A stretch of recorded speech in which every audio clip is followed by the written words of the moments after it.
নূরের পর্দার কাছাকাছি তাকে নিয়ে যাওয়া হলো, একদম আল্লাহ পাকের কাছাকাছি, আরো সে আজিমের কাছাকাছি। এখানে আল্লাহ রাব্বুল আলামিন সরাসরি তার সাথে কথা বললেন, যা ওহী করার তা করলেন, এবং স্পেশালি 3টা গিফট বা হাদিয়া দিলেন। কয়টা? 1 নাম্বার 50 ওয়াক্ত নামাজ। কত ওয়াক্ত? 2 নাম্বার সূরা বাকারার শেষের 3 আয়াত, সূরা বাকারার শেষের 3 আয়াত।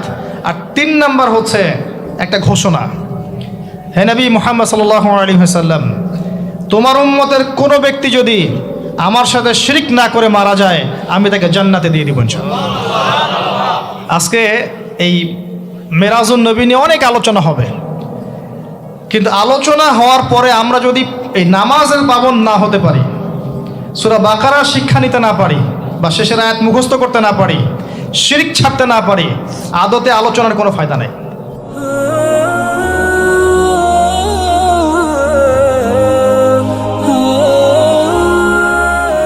আসসালামু আলাইকুম ওয়া রাহমাতুল্লাহি ওয়া বারাকাতুহু।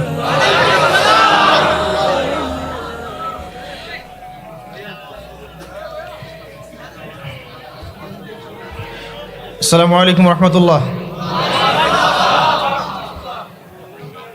ইন্নাল হামদুলিল্লাহ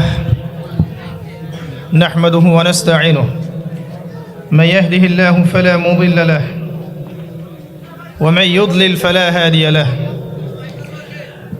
ونشهد أن لا إله إلا الله وحده لا شريك له ونشهد أن محمدا عبده ورسوله أما بعد فأعوذ بالله من الشيطان الرجيم بسم الله الرحمن الرحيم وقال الله تعالى في كلامه المجيد والفرقانه الحميد يا أيها الذين آمنوا اتقوا الله حق تقاته ولا تموتن إلا وأنتم مسلمون وقال الله تعالى وما آتاكم الرسول فخذوه وما نهاكم عنه فانتهوا وقال الله تعالى سبحان الذي أسرى بعبده ليلا من المسجد الحرام إلى المسجد الأقصى الذي باركنا حوله لنريه من آياتنا إنه هو السميع البصير صدق الله العظيم وقال رسول الله صلى الله عليه وسلم القرآن حجة لك أو عليك وقال رسول الله صلى الله عليه وسلم إن الله يرفع بهذا الكتاب أقواما ويضع به الآخرين رب اشرح لي صدري ويسر لي أمري واحلل عقدة من لساني يفقه قولي اللهم فقهنا في الدين وعلمنا التأويل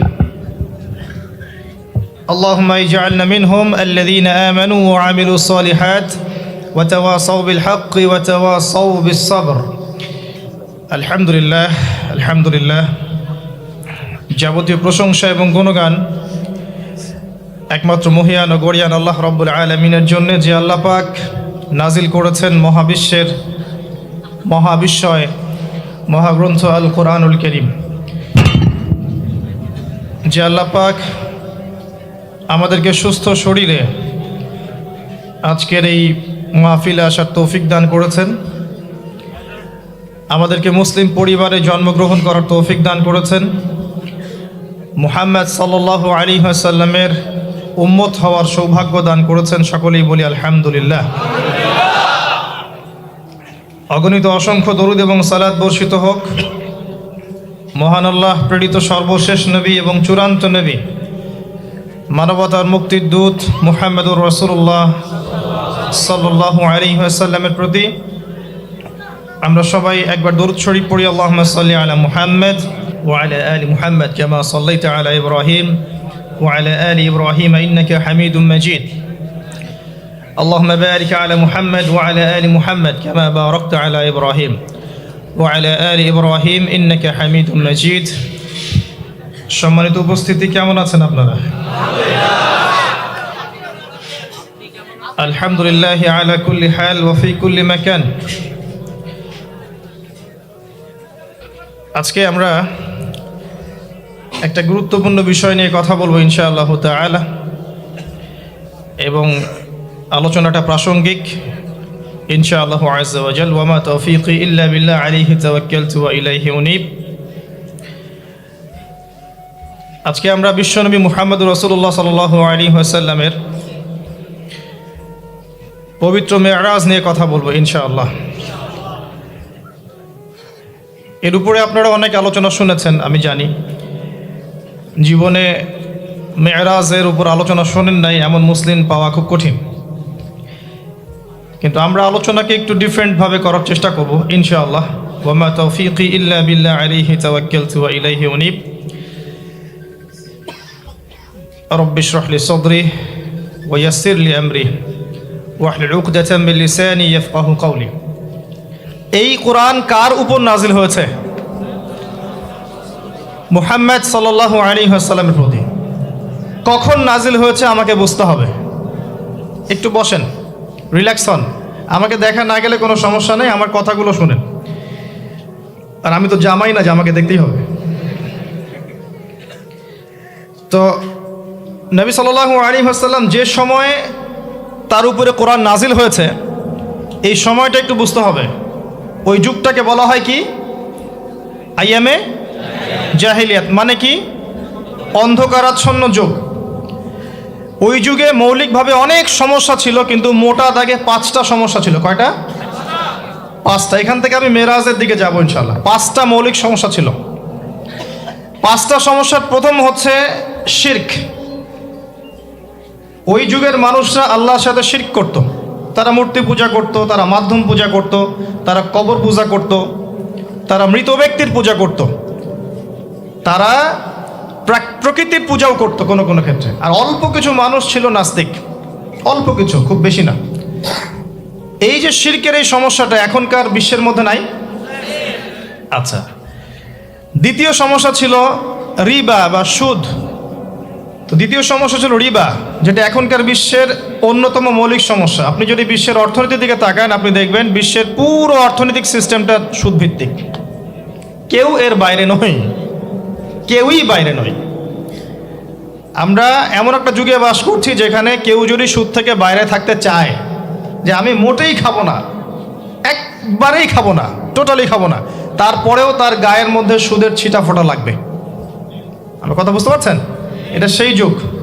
কিভাবে লাগবে সেটা সম্পর্কে জানার জন্যে রিবা কেন্দ্রিক যে বইগুলো আছে, আল্লামা তকি উসমানের বই আছে, ইনশাআল্লাহ আগামীতে এটার উপর বিস্তারিত আলোচনা আসবে।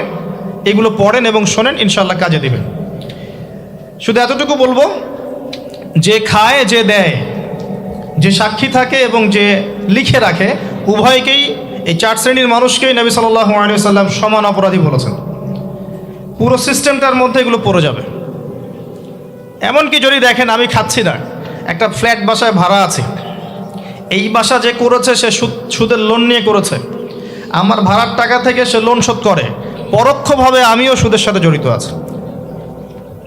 এটা সেই যুগ যেখানে আপনি বেঁচে থাকতে চাইলে পারবেন হয়তোবা, যদি আপনার তাকওয়া অনেক উঁচু লেভেলের হয়, কিন্তু ধুলি কণা আপনার গায়ে লাগবেই, আপনি বাঁচতে পারবেন না। তৃতীয় সমস্যা ছিল মাদক। আইয়ামে জাহিলিয়াতের তৃতীয় সমস্যা ছিল মাদক। এখনকার বিশ্বের দিকে আপনি তাকান, আপনি দেখবেন ম্যাক্সিমাম যুব সমাজ এই সমস্যায় নিপতিত আছে, আছে না? সেম সমস্যা। চতুর্থ সমস্যা ছিল নারীর অবমাননা। এটা সম্পর্কে বলার আমার কোনো প্রয়োজন নাই, যথেষ্ট বলেছি এই পর্যন্ত আমি। নারীকে যেভাবে আজকে আমরা পণ্যের ন্যায় ব্যবহার করছি, এটা আইয়ামে জাহিলিয়াতের সেই বন্যতাকেও হার মানিয়েছে। 5 নম্বর সমস্যা ছিল গোত্রীয় দ্বন্দ্ব, গোত্রীয় রক্তক্ষয়ী সংঘাত। এটা এখন বৈশ্বিক রূপ নিয়েছে। ধর্মের মধ্যে সংঘাত, পলিটিক্সের সংঘাত, বিশ্বের দেশগুলোর মধ্যে সংঘাত। এই যে এখন একটা নতুন সংঘাত চলছে, আল্লাহ জানে এটার মোড় কোন দিকে যাবে। যদিও এতটুকু মনে রাখবেন, বিশ্বের একটা শক্তি চায় যে বিশ্বে একটা পারমাণবিক যুদ্ধ হোক। তারা খুব করে চাচ্ছে যে বিশ্বে একটা পারমাণবিক যুদ্ধ হয়ে যাক। তাদের উদ্দেশ্য সফল হবে, বড় বড় পরাশক্তিরা একে অপরের সাথে মারামারি করে ধ্বংস হয়ে যাবে, প্রচুর মানুষ মারা যাবে, এবং তারা নতুন রুলিং স্টেট হিসেবে বিশ্বে আত্মপ্রকাশ করবে। একটা অংশটা চাচ্ছে, সেটা কারা আস্তে আস্তে বুঝতে পারবেন ইনশাআল্লাহ তাআলা। এই 5টা ছিল মৌলিক সমস্যা। এখন আপনি আপনার সমাজ এবং বিশ্বের দিকে তাকিয়ে দেখেন এই 5টা সমস্যা আছে কি নাই? আছে। এরকম একটা যুগে জন্ম নিয়েছেন প্রিয় নবী মুহাম্মদুর রাসূলুল্লাহ সাল্লাল্লাহু আলাইহি ওয়াসাল্লাম। এরকম সমাজে থেকেও তিনি কখনো পাপের ধার কাছেও যান নাই। বলেন সুবহানাল্লাহ। এরকম একটা সমাজে থেকেও যখন তিনি নবী হননি তখনও পাপের ধার কাছেও তিনি যান নাই। তিনি কখনো শিরক করেননি, কখনো মূর্তি পূজা করেননি, কখনো রিবা খাননি, আর বাকি বিষয়গুলো ধার কাছেও যাননি। বরং তিনি হিলফুল ফুজর তৈরি করেছিলেন যাতে করে সমাজের এই অসঙ্গতিগুলো দূর করা যায়। এটা তো আপনারা জানেন। এরপর তিনি নবী হলেন 40 বছর বয়সে। প্রথম কোন আয়াত নাজিল হয়েছিল? সূরা আলাকের প্রথম 5 আয়াত আল্লাহ পাক প্রথমে পড়তে বলেছেন, ইকরা বিসমি রাব্বিকাল্লাযী খালাক খালাকাল ইনসানা মিন আলাক ইকরা ওয়া রাব্বুকাল আকরাম আল্লাযী আল্লামা বিল কলম আল্লামাল ইনসান মা লাম ইয়ালাম। এখানে প্রথম কথাটা হচ্ছে পড়ুন। আল্লাহ পাক প্রথমে বললেন না সুদ খেও না, শিরক করো না, মাদক সেবন করো না, জেনার ধার কাছেও যেও না। আল্লাহ পাক এগুলো কিছুই বললেন না। এমনকি আল্লাহ এটাও বললেন না সুবহানাহু ওয়া তাআলা যে নামাজ আদায় করো, যাকাত দাও, রমজান মাসে সাওম রাখো। আল্লাহ পাক কি বললেন? পড়ুন। আপনার জীবনের প্রথম ফরজ হচ্ছে পড়াশোনা করা। আমাদের জীবনের প্রথম ফরজ হচ্ছে পড়াশোনা করা। যে যত বেশি কনস্ট্রাকটিভ সিলেবাসে পড়াশোনা করবে তার অন্তর্দৃষ্টি তত বেশি সুদূর প্রসারী হবে ইনশাআল্লাহ তাআলা, এবং তার আমল আরও সুন্দর হবে, তার ব্যবহার সুন্দর হবে, চরিত্র সুন্দর হবে, তার মনুষ্যত্ব ভালো হবে। তার দ্বারা সমাজ, দেশ, রাষ্ট্র, উম্মাহ ভালো কিছু পাবে ইনশাআল্লাহ। অশিক্ষিত মূর্খ জনগণকে দিয়ে রাষ্ট্রের কোনো কাজ নাই, আছে? তবে শিক্ষাটা হতে হবে এমন জ্ঞান, ইকরা বিসমি রাব্বিকাল্লাযী খালাক। পড়ুন আপনার সেই রবের নামে যিনি আপনাকে সৃষ্টি করেছেন। যে জ্ঞান আপনাকে আপনার স্রষ্টা, ওদের ভাষা ব্যবহার করে বলছি, আপনার ইলাহ আল্লাহর দিকে নিয়ে যাবে, সেটাই প্রকৃত জ্ঞান। যে জ্ঞানটা আপনাকে আল্লাহ থেকে দূরে সরাচ্ছে দিন দিন, এটা জ্ঞান নয়, এটা জাহেলিয়াত। আমি কি বুঝাতে পারছি? এবার আপনি চিন্তা করে দেখেন যে আপনার জ্ঞানটা আপনাকে কি আল্লাহর দিকে নিয়ে যাচ্ছে নাকি আল্লাহ থেকে দূরে সরাচ্ছে। এরপরে আপনি চিন্তা করবেন আপনি প্রকৃত জ্ঞানী কিনা। কেউ যদি অক্সফোর্ড, কেমব্রিজ, হার্ভার্ড থেকে পাশ করে আসে, এসে বলে যে পর্দা এটা সেকেলে প্রথা, ওই যুগে চলতো এই যুগে চলে না, এই ব্যক্তিকে আমরা জ্ঞানী বলতে পারি না। কেউ যদি বাইরে থেকে বড় ডিগ্রি এসে বলে যে ইসলাম আসলে এই যুগে চলে না ওই যুগে চলতো, সুদের মধ্যেই আছে অগ্রগতি আর প্রগতি, ফ্রি মিক্সিং ভালো জিনিস, ছেলে মেয়ে একসাথে পথ চলবে, খারাপ কিছু না, মাদকদ্রব্য খাওয়াই যায়, মানুষ মাদকদ্রব্য খেলে ভালো কাজ করার উৎসাহ পাবে, সমকামিতা একটা বাক স্বাধীনতা, ব্যক্তি স্বাধীনতা, এরকম কথাবার্তা যদি কেউ বলে বা আল্লাহর হালালগুলোকে হারাম করে দেয়, হারামগুলোকে হালাল করে নেয়, এই ব্যক্তি বা এই সম্প্রদায়কে আমরা জ্ঞানী বলতে পারি না। কারণ তাদের জ্ঞান তাদেরকে আল্লাহ থেকে দূরে সরিয়ে দিয়েছে। ইকরা বিসমি রাব্বিকাল্লাযী খালাক। পড়ুন আপনার সেই রবের নামে যিনি আপনাকে সৃষ্টি করেছেন। খালাকাল ইনসানা মিন আলাক, যিনি মানুষকে সৃষ্টি করেছেন জমাট বাঁধা রক্তপিণ্ড থেকে। ইকরা ওয়া রাব্বুকাল আকরাম। পড়ুন আপনার রব মহামান্বিত। আল্লাযী আল্লামা বিল কলম, যিনি আপনাকে কলম দ্বারা জ্ঞান শিক্ষা দিয়েছেন। মানুষ জ্ঞান অর্জন করতে পারেনি প্রথমে, আল্লাহ মানুষকে জ্ঞান শিখিয়েছেন। এটাকে বিশ্বাস করেন?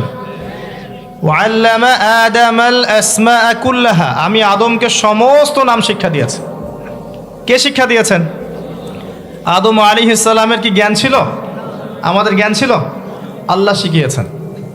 আল্লামাল ইনসান মা লাম ইয়ালাম, মানুষকে সেই জ্ঞান শিক্ষা দিয়েছেন যা মানুষ জানতো না।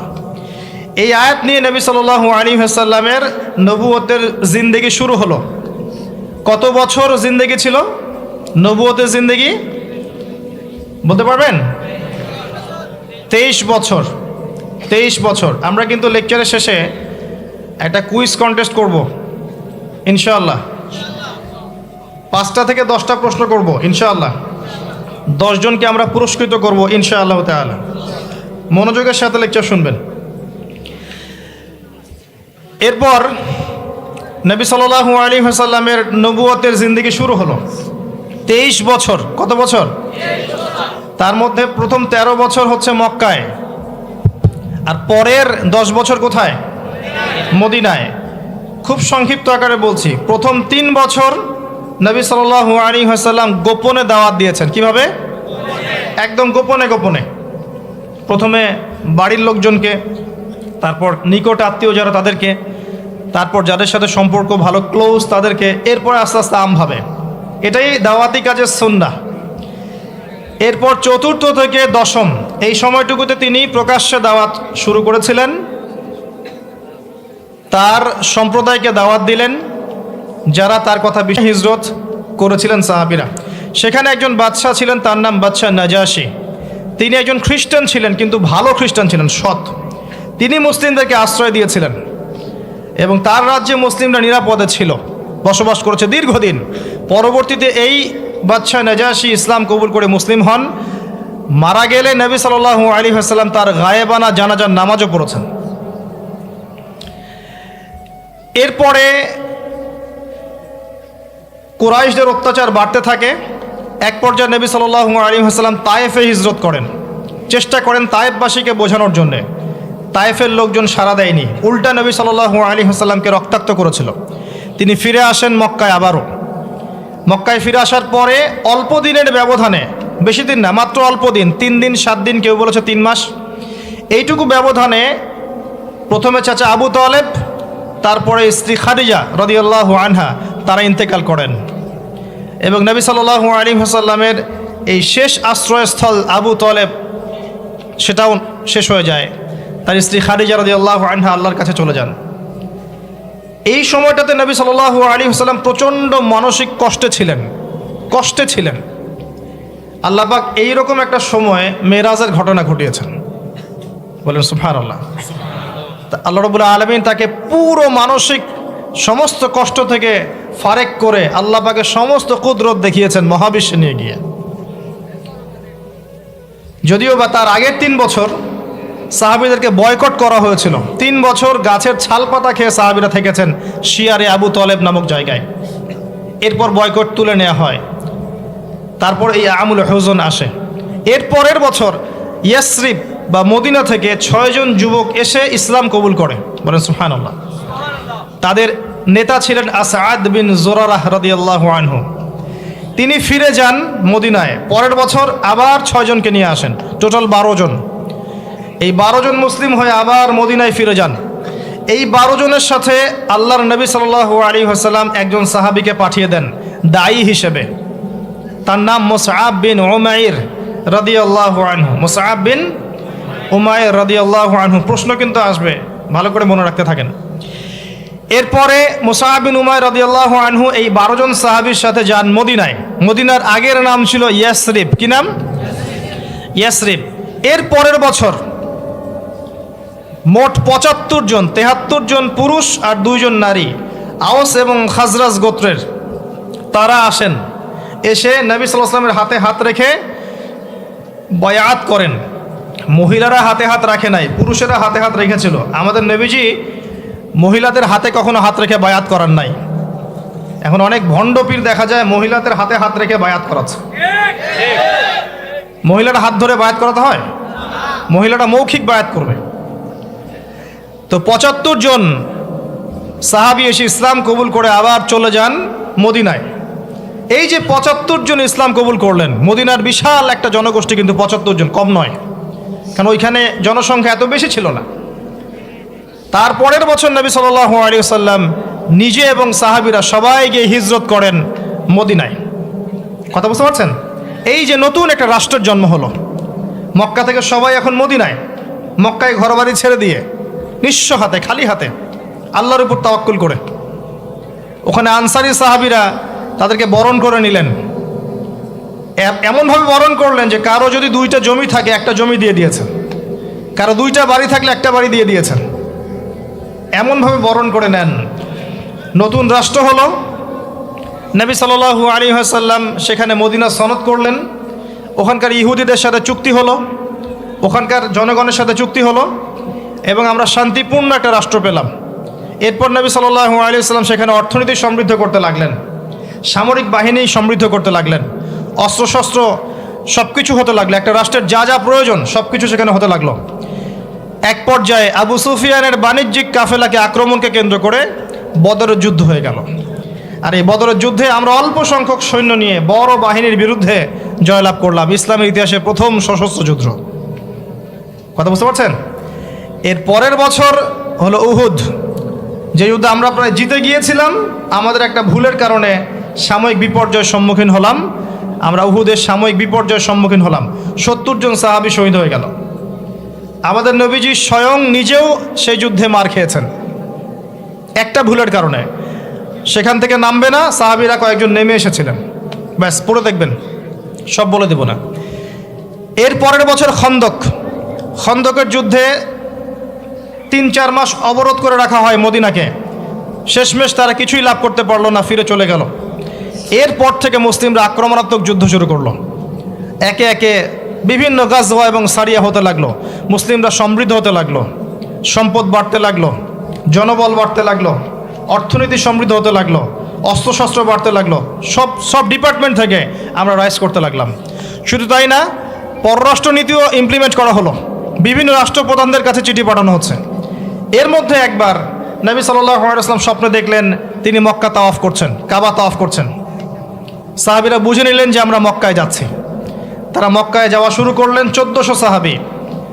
হুদাইবিয়া নামক জায়গায় আটকে দেওয়া হলো, যাওয়া যাবে না, এই বছর ফেরত যেতে হবে, পরের বছর আসতে হবে। তোমাদের কেউ আমাদের দলে আসলে ফেরত দিব না, আমাদের কেউ তোমাদের দলে গেলে ফেরত দিতে হবে। আগামী 10 বছর আমরা কেউ কারোর সাথে যুদ্ধ করব না। আগামী বছর ওমরা করতে আসবে মাত্র 3 দিনের জন্য, কোনো অস্ত্র সাথে আনা যাবে না। সবগুলোতে নবীজি বললেন ঠিক আছে, ডিল, কোনো সমস্যা নেই। তারা ফেরত চলে গেলেন, ওই বছর ওমরা করা হলো না। নবীজি ফেরত গিয়েই খায়বার আক্রমণ করলেন। খায়বার ইহুদিরা ছিল, ইহুদিদেরকে পরাজিত করা হলো, খায়বার মুসলিমদের দখলে চলে আসলো। এর আগে আরও 2টা ইহুদি কওমকে সেখান থেকে, মদিনা থেকে বহিষ্কার করা হয়, একটা বনু নাজির, একটা হচ্ছে বনু কাইনুকা। আর খন্দকের যুদ্ধে বহিষ্কার করা হয় বনু কুরাইজাকে। এরা সবাই খায়বার আশ্রয় নিয়েছিল, খায়বারকে আক্রমণ করে ইহুদিদেরকে আরব উপদ্বীপ থেকে বের করে দেওয়া হয়। তার পরের বছর হচ্ছে মক্কা বিজয়। নবী সাল্লাল্লাহু আলাইহি ওয়াসাল্লাম মক্কা বিজয় করলেন, মক্কার সমস্ত মূর্তিগুলো ভেঙে ফেললেন। বেলাল রাদিয়াল্লাহু আনহু কাবা ঘরের উপর উঠে আজান দিলেন, নবীজি সবাইকে মাফ করে দিলেন। দলে দলে মানুষ ইসলাম কবুল করলো। সূরা নাসর নাজিল হলো, ইজা জাআ নাসরুল্লাহি ওয়াল ফাতহ। সূরা মাইদার 3 নম্বর আয়াত নাজিল হলো। এরপর নবীজি মদিনায় ফিরে গেলেন। তার মাঝে হুনাইনের যুদ্ধ হয়েছে, এর আগে একটা মোতার যুদ্ধ হয়েছে, তারপর একটা তাবুক যুদ্ধ হয়েছে, ব্যাস। এরপরে মদিনায় ফিরে গিয়ে মাত্র 81 বা 83 দিন নবীজি বেঁচেছিলেন। এরপরে তার শেষ রোগ শুরু হলো, এবং মারা যাওয়ার কয়েকদিন আগে তিনি বলে গেলেন, আমার কবরকে উপাসনার জায়গা বানাবে না, আমার কবরকে উপাসনার জায়গা বানাবে না। আরব উপদ্বীপ থেকে ইহুদিদেরকে বহিষ্কার করবে, রাষ্ট্রদূতরা আসলে সম্মান করবে, দাস দাসীর প্রতি খেয়াল রাখবে, নামাজের হেফাজত করবে, আর অনেক নসিহত তিনি করে গেলেন। তিনি বলে গেলেন তার আগে বিদায় হজের ভাষণে, তোমরা সবাই ভাই ভাই, সাদার উপর কালো, কালোর উপর সাদা, ধনীর উপর গরিব, গরিবের উপর ধনী, আরবের উপর অনরব, অনরবের উপর আরব, কোনো ভেদাভেদ নাই। তোমরা সবাই আদম সন্তান, আদম মাটির সন্তান। নবীজি বললেন সাল্লাল্লাহু আলাইহি ওয়াসাল্লাম, সাহাবীরা, আমি কি তোমাদের কাছে আমার অর্পিত দায়িত্ব পালন করেছি, পৌঁছে দিয়েছি? সাহাবায়ে কেরাম বললেন, হ্যাঁ, আমরা সাক্ষ্য দিয়েছি আপনি পৌঁছে দিয়েছেন। নবীজি বললেন, আল্লাহুম্মা ফাশহাদ, আল্লাহ আপনি সাক্ষ্য থাকেন, আমি আমার দায়িত্ব পৌঁছে দিয়েছি। এভাবে তার জীবনটা শেষ হয়ে যায়। এই হলো সংক্ষিপ্ত সিরাত, ডিটেইলস পড়বেন। এর মধ্যে একটা ঘটনা, যখন কষ্টের মধ্যে ছিলেন নবী সাল্লাল্লাহু আলাইহি ওয়াসাল্লাম, তখন কিসের ঘটনা ঘটেছে? মেরাজ। এবং নবী সাল্লাল্লাহু আলাইহি ওয়াসাল্লামকে আল্লাহ পাক সশরীরে মেরাজ করিয়েছেন, ঘুমের মধ্যে নয়, সশরীরে। এই জায়গা থেকে আলোচনার বাকি অংশটা খুব ভালো করে বোঝার চেষ্টা করেন। নবী সাল্লাল্লাহু আলাইহি ওয়াসাল্লাম এশা সালাতের পরে শুয়ে আছেন, তন্দ্রাভাব। কোথায় শুয়ে আছেন? কাবা ঘরের হাতিমে। কাবা ঘরের হাতিমে একজন ফেরেশতা আসলেন, তার নাম জিবরাইল আলাইহিস সালাম। নবীজিকে শুইয়ে দিলেন। নবীজিকে শুইয়ে দিয়ে এই যে বুক, গলার নিচ থেকে এই নাভি পর্যন্ত চিরে ফেললেন।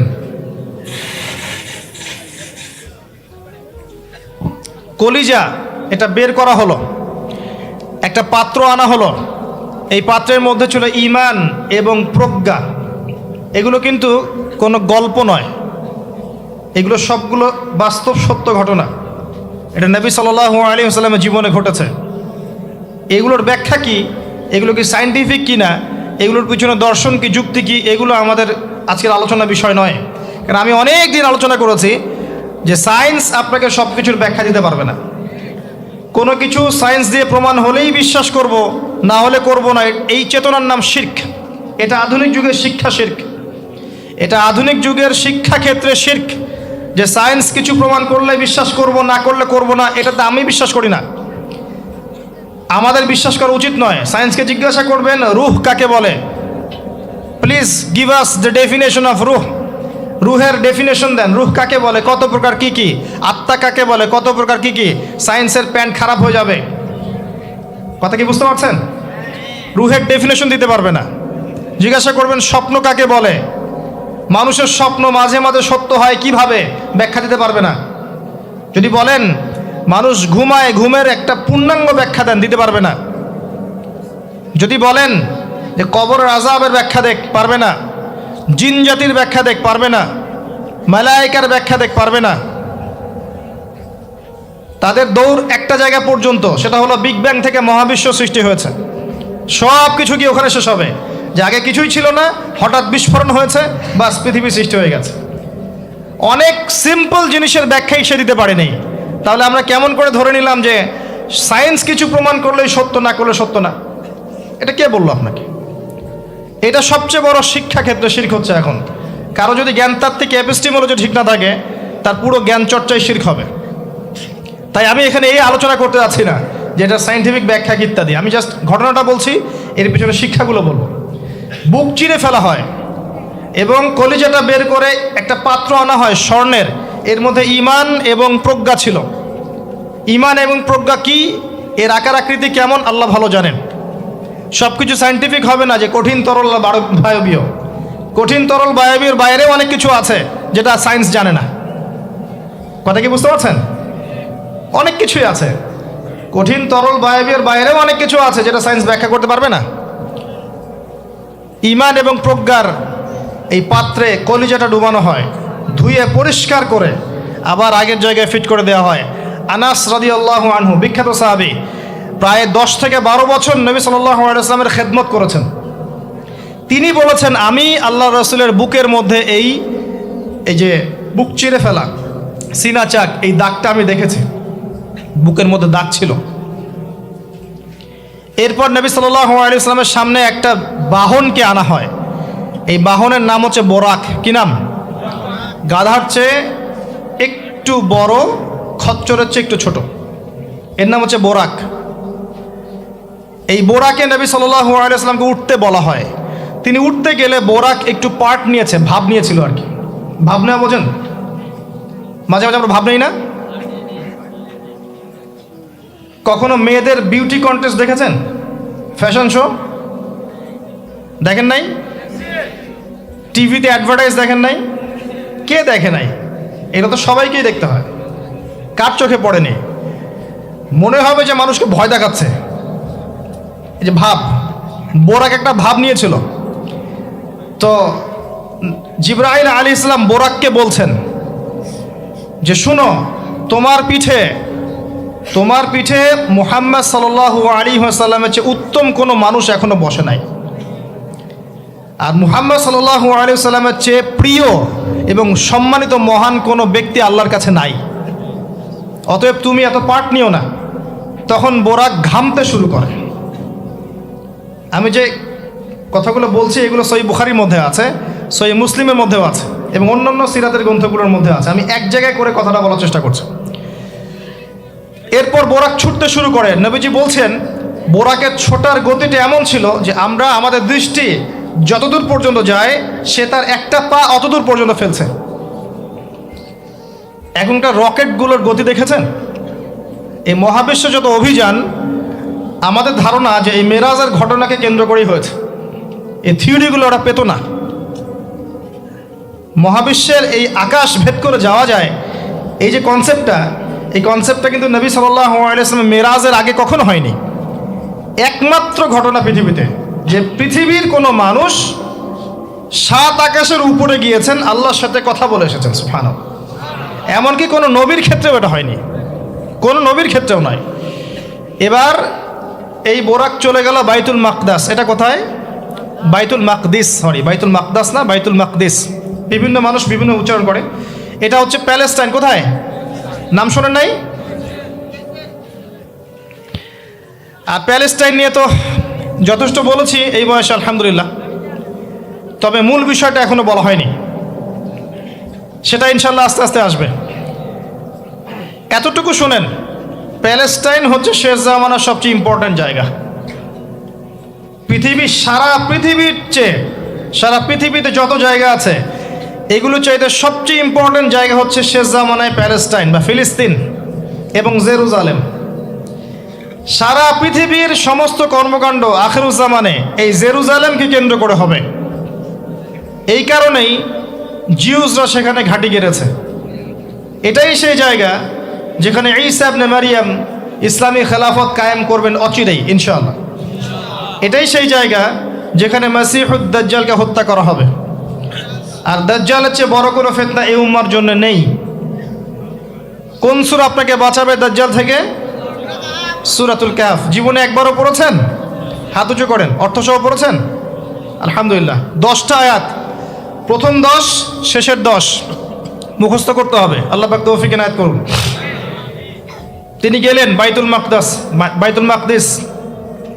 সেখানে গিয়ে দেখলেন মসজিদের মধ্যে একজন ব্যক্তি সালাত আদায় করছেন। দেহের গড়নটা একটু লম্বা এবং চুলগুলো কোকড়ানো, কানের লতি পর্যন্ত, রুগ্ন একটু। তাকে বলা হচ্ছে ইনি হচ্ছেন মুসা আলাইহিস সালাম, সালাত পড়ছেন। এখন কিভাবে সালাত পড়ছেন, জীবিত না মৃত নাকি বারজাখে, আমরা ব্যাখ্যা করতে পারবো না। যা তিনি দেখেছেন তাই বলেছেন, আমরা বিশ্বাস করেছি। সামি'না ওয়া আতা'না। যেমনটা আবু বকর সিদ্দিককে বলা হয়েছে রাদিয়াল্লাহু আনহু, আপনি কি মেরাজের ঘটনা বিশ্বাস করেন? আপনি কি মেরাজের ঘটনা বিশ্বাস করেন? আল্লাহ রাসূল সাল্লাল্লাহু আলাইহি ওয়াসাল্লাম এক রাতের মধ্যে বাইতুল মাকদিস গিয়েছেন, সেখান থেকে আরশে আজিম, আবার ফিরে এসেছেন, অজুর পানি গড়িয়ে পড়ছে। আবু বকর সিদ্দিক তিনি বলছেন, এর চাইতেও বড় কথা তো আমি বিশ্বাস করি, সেটা হলো আসমান থেকে কোরআন তার উপর নাজিল হচ্ছে প্রতিনিয়তই। যে আল্লাহ তার উপর কোরআন নাজিল করতে পারেন, তাকে আসমানে নিয়েও যেতে পারেন, এটা অবিশ্বাস করার কি আছে? এরপর থেকে তার নাম হয় কি? সিদ্দিক। তো আমরা ওই দিকে যাওয়ার চেষ্টা করি। নবীজি বলেছেন, ব্যাস সত্য। এবং এখানে ঢোকার আগে একটা পাথরের মধ্যে এই বোরাকটাকে বেঁধে রাখা হয়। আরেকজন ব্যক্তিকে দেখেছেন যার গড়ন ফর্সা এবং লালচে, এই দুইটা কালারকে মিক্স করলে যেমন গায়ের রং হবে এমন, এবং চুলগুলো হচ্ছে অনেক সোজা, সিল্কি শব্দটা আমি বুঝলাম, চুলগুলো অনেক সোজা, এটা আমার কথা, স্বচ্ছ ঝকঝকে চুল। তো গায়ের গড়নটা খুব বেশি লম্বাও না, খুব বেশি খাটোও না। নবীজিকে বলা হচ্ছে ইনি হচ্ছেন ঈসা ইবনে মারিয়াম। নবী সাল্লাল্লাহু আলাইহি ওয়াসাল্লাম আরেকজনকে দেখলেন যার গড়নটা হুবাহু নবী সাল্লাল্লাহু আলাইহি ওয়াসাল্লামের মতোই। এবার তাকে বলা হলো ইনি হচ্ছেন আদি পিতা ইব্রাহিম আলাইহিস সালাম। ইব্রাহিম আলাইহিস সালামের সাথে আমাদের নবী সাল্লাল্লাহু আলাইহি ওয়াসাল্লামের পুরো ফিজিক্যালিও মিল ছিল এবং জীবনের যে গতি এখানেও মিল ছিল।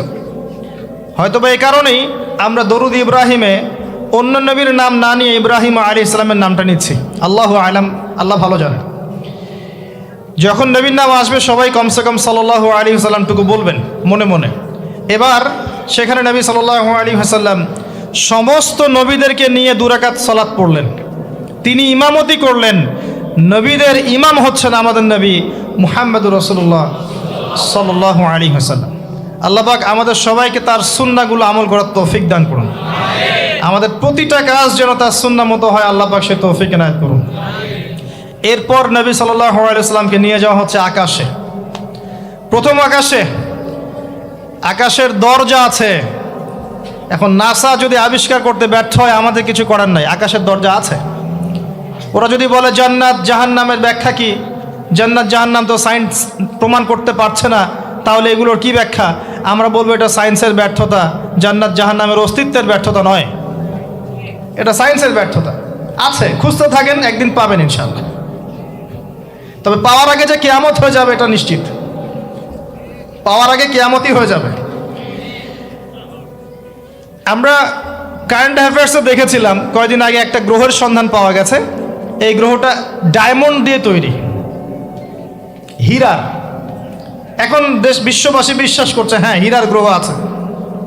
কথা বুঝতে পারছেন? আল্লাহ পাক কোরআনে বলেছেন জান্নাতের মাটি হবে সোনার, আছে না, সোনার, মতির, জহরতের। তো যদি কখনো দেখবেন সায়েন্স বলে যে হ্যাঁ এমন একটা গ্রহ পাওয়া গেছে পৃথিবী থেকে কয়েক কোটি আলোকবর্ষ দূরে, গ্রহের নাম হচ্ছে JNAXYZ.000 অমুক, এদের নামগুলো এমন ভয়ঙ্কর হয় আর কি, তখন দেখবেন বিশ্বের মানুষ বিশ্বাস করছে। করবে না বিশ্বাস? নিশ্চিত বিশ্বাস করবে। আমাদের পুরো চিন্তাটাই এখন এমন, সায়েন্স বললে হ্যাঁ আমি হ্যাঁ, ও যদি বলে না আমি না। 20 সেকেন্ড হাত দাও, 20 সেকেন্ডই। মাস্ক না পড়লে যাবে না, ভাইরাস যাবেই না, পড়তেই হবে। 3 ফিট দূরে দাঁড়াও, 4 ফিট দূরে দাঁড়াও, ও যা বলবে তাই। এটা শিরক। মসজিদের মধ্যে আমরা বানরের মতো নামাজ পড়ছি, জাস্ট লাইক ডঙ্কিস, 4 ফিট দূরে দূরে এক একজন। সুবহানাল্লাহ। মাঝখানে কি শয়তানের জন্য? বাকি সবখানে এক জায়গায় একত্রিত হওয়া যাচ্ছে। মসজিদে গেলে 1000টা রেস্ট্রিকশন, কি সমস্যা? সমস্যা কোথায়? চেহারা ঢেকে নামাজ হয় মসজিদে? বড় বড় ওলামায়ে কেরামদের কাছে ফতোয়া নেন। একটা বিশ্বাস, একটা ভয়, একটা আতঙ্ক। আর কিছু কিছু মিডিয়ার কাজ হচ্ছে মানুষকে আতঙ্কিত করা। আজকে কয়টা মরলো, আজকে কয়টা আক্রান্ত হলো, আজকে কয়টা কি হলো। মানুষের সাইকোলজিক্যালি এমন, মানে মাইন্ডসেটটা তৈরি করা হচ্ছে এমন যে ভয়, আতঙ্ক। কেন ভাই, মরবেন না কখনো? সতর্ক থাকার নাম কি এরকম করা? সারা বিশ্বের মানুষকে ভয় দেখিয়ে আতঙ্কিত করে ফেলা হচ্ছে। আর ওইদিকে দেখেন যাদের যুদ্ধ করার যুদ্ধ করছে, যাদের যা কিছু করার তাই করছে। সারা ওয়ার্ল্ড অ্যাফেয়ার্স কি থেমে আছে? মানুষের দৃষ্টিভঙ্গিকে একদিকে ফোকাস করিয়ে দেয়। আমরা বলছি না যে ভাইরাসের অস্তিত্ব নাই, কিন্তু আল্লাহর চেয়ে বেশি ভয় তাকে করতে হবে কেন? বিগত 1 বছরে যতগুলো মানুষের সাথে আমি মোসাফা করেছি, এতদিনে আমার কবরে থাকার কথা ছিল, যদি সায়েন্স সত্য হয়। কথা কি বুঝতে পারছেন না? এখন আপনি আমাকে ব্যাখ্যা দেন যে আমার কেন হয় নাই, ব্যাখ্যা দেন। কি ব্যাখ্যা দিবেন আপনি আমাকে? প্রতিটা দিন এই ইভেন এই মাহফিলের সিজনে প্রতিটা দিন মিনিমাম 100-200 মানুষের সাথে আমি মোসাফা করেছি, এবং সবাই এটা সাক্ষী। একটা দিন আমার জ্বর আসে নাই, এর কি ব্যাখ্যা দিবেন? সায়েন্স যদি এটাই বলে যে মোসাফা করলেই ভাইরাস হবে, মোসাফা করলেই ভাইরাস হবে, তাহলে আমার হইল না কেন? এর ব্যাখ্যা দেন। কোনো ব্যাখ্যা নাই। এরপরেও আল্লাহ বিশ্বাস করবে না, এরপরেও আল্লাহ বিশ্বাস করবে না। জামজাম কূপ, জামজাম কূপের পানির ব্যাখ্যা দেন, কিভাবে এত পানি চলছে, শেষ হচ্ছে না কেন? আমাদের চিন্তা ভাবনা চেঞ্জ করেন। ও যা বলবে তার 100% সত্যি হতে হবে এমন নয় বিষয়টা। এর উপরে আল্লাহ পাকের জ্ঞান আছে, আল্লাহর হুকুম চলে, আল্লাহর হুকুমই সব কিছু। এর বাইরে মানুষ প্রোটেকশন নিবে, সুস্থ থাকবে, সে তার মেডিকেল রুটিনগুলো ঠিকঠাক মতো চলবে, ঠিক আছে, কিন্তু এত বেশি কেন মাথায় নিতে হবে যে আল্লাহকেই মানুষ ভুলে যাচ্ছে? সব কিছুর ঊর্ধ্বে মনে হয় যে বস্তুবাদীতে আল্লাহ অনেক পরের আল্লাহ। ব্যাপারটা কেন এমন কেন হলো? আমরা দিন দিন আমাদের সাইকোলজি এমন জায়গায় নিয়ে যাচ্ছি যে চিন্তা ক্ষেত্রে আমরা বুদ্ধিবৃত্তিকভাবে শিরক করছি। আল্লাহ পাক বোঝার তৌফিক দান করুন, আমিন। আসেন, কোন জায়গায় ছিলাম? প্রথম আকাশ, আকাশের দরজা আছে, নক করা হচ্ছে। আরেকটা কথা বলি, এই পুরো মহাবিশ্বে যতদূর পর্যন্ত আলোচনা হয়েছে এগুলো প্রথম আকাশের অন্তর্ভুক্ত, এরপরে দ্বিতীয় আকাশ। কথা কি বুঝতে পারছেন? এই সব কিছু প্রথম আকাশের মধ্যে, এত গ্যালাক্সিস, এত গ্রহ, এত নক্ষত্র সব কিছু। ওই দিক থেকে আওয়াজ আসছে যে কে আপনারা, কে? জিবরাইল আলাইহিস সালাম বলছেন আমি জিবরিল। ওই দিকে প্রহরী বলছেন আপনাকে কি পাঠানো হয়েছিল? জিবরিল আমিন বলছেন হ্যাঁ, আমাকে পাঠানো হয়েছে। আপনার সাথে কে? আপনার সাথে, আমার সাথে মুহাম্মদুর রাসূলুল্লাহ সাল্লাল্লাহু আলাইহি ওয়াসাল্লাম। দরজা খুলে দেওয়া হলো, প্রবেশ করা হলো। তিনি দেখলেন একজন ব্যক্তি একবার ডানে তাকাচ্ছেন, একবার বামে তাকাচ্ছেন। ডান দিকে তাকাচ্ছেন, হাসছেন, বাম দিকে তাকাচ্ছেন, কাঁদছেন।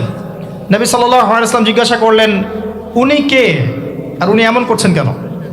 তাকে বলা হলো তিনি হচ্ছেন আপনাদের আমাদের সবার আদি পিতা আদম আলাইহিস সালাম। যখন ডান দিকে দেখছেন, ডান দিকে রূহগুলো হচ্ছে জান্নাতি রূহ, এগুলোকে দেখে তিনি হাসছেন, তার সন্তানদের মধ্যে এই মানুষগুলো জান্নাতে যাবে। যখন বাম দিকে তাকাচ্ছেন, তার সন্তানদের এই রূহ দেখে তিনি কষ্ট পাচ্ছেন, এরা জাহান্নামে যাবে। আর আমি বলে রাখি, সহিহ বুখারীতে 4 বার হাদিসে এসেছে যে আদম আলাইহিস সালামকে কিয়ামতের মাঠে আল্লাহ পাক ডেকে নিয়ে আসবেন এবং বলবেন তোমার সন্তানদের মধ্য থেকে জান্নাতি জাহান্নামী আলাদা করে দাও। আদম আলাইহিস সালাম বলবেন কতজন হে আল্লাহ? আল্লাহ বলবেন প্রতি 1000-এ 999 জনকে জাহান্নামের জন্য আলাদা করে দাও। বলেন নাউযুবিল্লাহ, ইন্না লিল্লাহ ওয়া ইন্না ইলাইহি রাজিউন। প্রত্যেক 1000-এ 999 জন মানুষ জাহান্নামে যাবে। আল্লাহ পাক আমাদেরকে হেফাজত করুন, আমিন। তবে সবচেয়ে বেশি মানুষ যারা জান্নাতে যাবে তারা এই উম্মতের মধ্যে, এটা সুখবর। সবচেয়ে বেশি মানুষ যারা জান্নাতে যাবে তারা এই উম্মতে মুহাম্মাদের মধ্যেই হবে। তারপরেও আরেকটা দুঃসংবাদ, যে এই উম্মতের মধ্যে 73টা দল হয়ে যাবে, যার মধ্যে 72 দল জাহান্নামে যাবে, একটা দল জান্নাতি। মা আলা আলাইহি ওয়া আসহাবি, আমি যার উপরে আছি, আমার সাহাবীরা যার উপরে আছেন। অতএব আমরা আমাদের আকীদা আমলগুলোকে আল্লাহ রাসূল সাল্লাল্লাহু আলাইহি ওয়াসাল্লাম এবং সাহাবীদের আকীদা আমলের সাথে মিলাই ইনশাআল্লাহ আমরা জান্নাতে যাব। আরেকটা কথা হচ্ছে, এই উম্মতের মধ্যে যারা শিরক না করে মারা যাবে, শিরকের গুনাহ না করে মারা যাবে, হয়তো অন্য অন্য বড় গুনাহ আছে, আল্লাহ চাইলে তাদের সমস্ত গুনাহকে মাফ করে জান্নাতে দিতে পারেন। সাবধান থাকবেন শিরক থেকে। আল্লাহ পাক সবাইকে শিরক থেকে মুক্ত রাখুন, আমিন। আদম আলাইহিস সালামকে দেখে তিনি সালাম দিলেন, তিনি সালামের প্রতি উত্তর দিলেন, মারহাবা জানালেন এবং এগিয়ে চললেন। দ্বিতীয় আসমানে নবী সাল্লাল্লাহু আলাইহি ওয়াসাল্লাম সাক্ষাৎ হচ্ছে দুজন নবীর সাথে। একজন ঈসা ইবনে মারইয়াম, নাম শুনেছেন? তিনি সেই নবী যিনি মসিহুদ দাজ্জালকে হত্যা করবেন এবং এই পৃথিবীতে তিনি আবারও ফিরে আসবেন ইনশাআল্লাহ।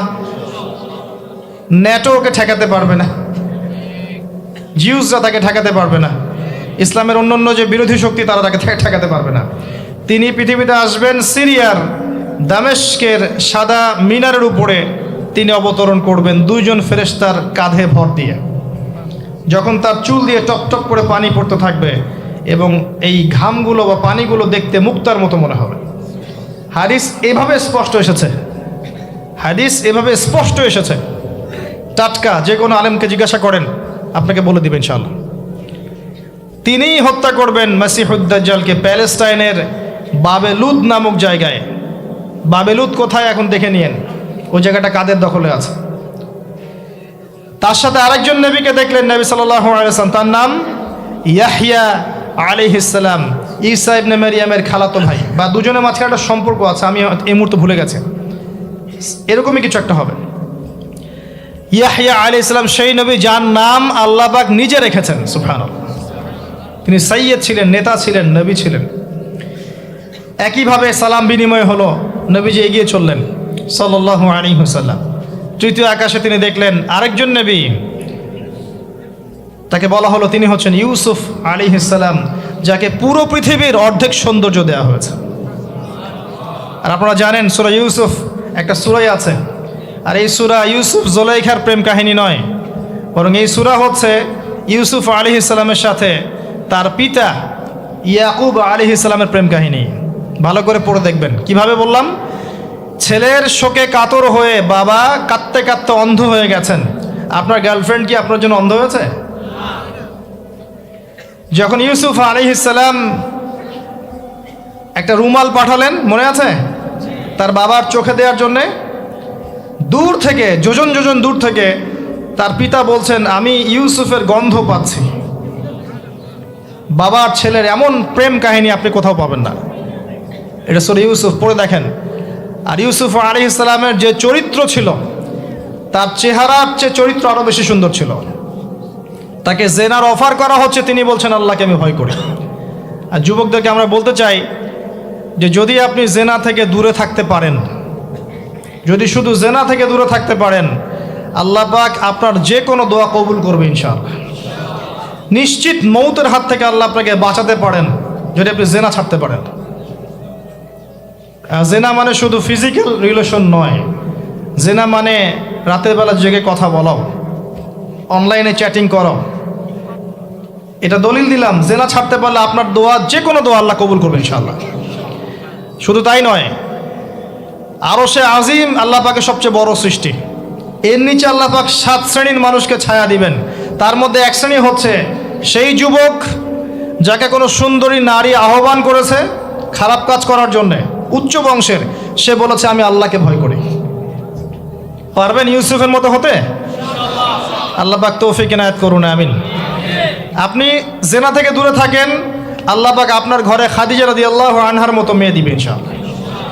আপনি 10টা ঘাটের পানি খেয়ে আসবেন, দেখবেন এমন বউ আল্লাহ কপালে জুটাইছে, সে মাশাআল্লাহ 20 ঘাটের পানি খাওয়া। হ্যাঁ, কিফাউন কিরাম, আল্লাহ পাক একদম দুনিয়াতে ইকুয়ালি ডিল করেন, ইকুয়ালি ডিল করেন। আল্লাহ পাক আপনাদের প্রত্যেকের পারিবারিক জীবনটা সুখী করুন, দোয়া করি, আমিন। ইউসুফ আলাইহিস সালাম তারপরে এগিয়ে চললেন, আর প্রত্যেক আকাশেই মারহাবা মুসাফা হচ্ছে এবং সালাম হচ্ছে। চতুর্থ আকাশে নবী সাল্লাল্লাহু আলাইহি ওয়াসাল্লাম দেখছেন ইদ্রিস আলাইহিস সালাম। ইদ্রিস আলাইহিস সালামের কথা সূরা মারিয়ামের মধ্যেও আছে, পড়ে দেখবেন। সালাম বিনিময় হলো, নবীজি এগিয়ে চললেন। পঞ্চম আকাশে তিনি দেখছেন হারুন আলাইহিস সালাম। কার ভাই? মূসা আলাইহিস সালামের ভাই। তিনি কিন্তু মূসা আলাইহিস সালামের সাথে ফেরাউনের সামনে গিয়ে দাওয়াত দিয়েছেন, মনে আছে? আরেকটা কথা বলি, কোরআনে দাড়ির দলিল আছে? দাড়ি বলবে নাই। কোরআনে কোথায় দাড়ির দলিল আছে বলেন তো দেখি, কে বলতে পারবেন? কঠিন প্রশ্ন। 500 টাকা পুরস্কার দেবো আমার পক্ষ থেকে, জান। যদিও 500 কোনো টাকাই না, টাকার মান দিন দিন কমছে। কোন সূরায় দাড়ির কথা আছে কে বলতে পারবেন? আলেম ওলামা বাদ, তারা তো পারবেন। আমরা সিভিলিয়ানদের জিজ্ঞাসা করছি, সাধারণ জনগণকে। কে পারবেন বলেন? কোন সূরায় দাড়ির কথা আছে? দাড়ি কোরআনে একটা জায়গায় দাড়ির কথা আছে, কে বলতে পারবেন?